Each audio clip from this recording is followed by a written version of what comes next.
Bon, on va retenir au moins la seule bonne vraie chose de ce match-là, c'est le coup franc de Nuno Mendes. Déjà, quand il a commencé à s'élancer, je me suis dit que c'était une feinte et que finalement c'était Hakimi qui allait le tirer, mais pas du tout. Il l'a tiré et c'était magnifiquement tiré, que ce soit la trajectoire, tout, c'était incroyable. Et directement, je me suis posé la question justement, mais qu'est-ce qu'il sait pas faire Nuno Mendes?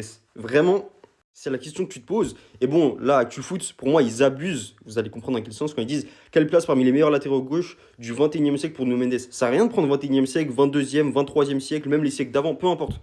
Nuno Mendes, il est super fort. Déjà, actuellement, c'est sûrement le meilleur à son poste. Si on parle de là tout de suite maintenant à l'instant T, c'est cool parce que maintenant, quand tu penses aux tireurs de coups de pied arrêtés au PSG, tu peux penser à des mecs comme Hakimi, tu peux penser à Dembélé, tu peux penser à Kangin tu peux penser peut-être à Désiré Doué. Et maintenant, tu peux aussi inclure Nuno Mendes et d'autres. J'en oublie certainement d'autres. Mais au moins, ça fait plaisir. Tu peux le mettre dans ce truc-là. Alors qu'à la base, c'est un latéral gauche, on ne lui en demande pas autant.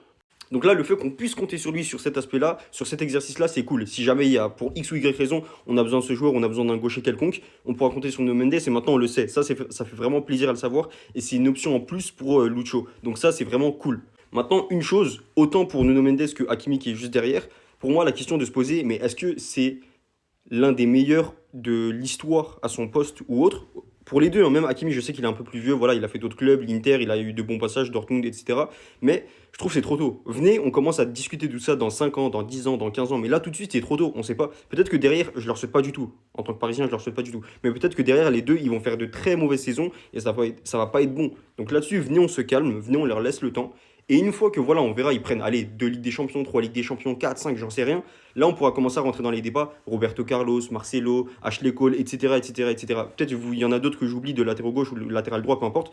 Mais vous voyez ce que je veux dire dans l'idée. Venez, on leur laisse le temps, ne restons pas dans la culture de l'instant. Non, actuellement, ok, c'est certainement le meilleur. Mais est-ce que dans 5 ans, dans 15 ans, on dira ça?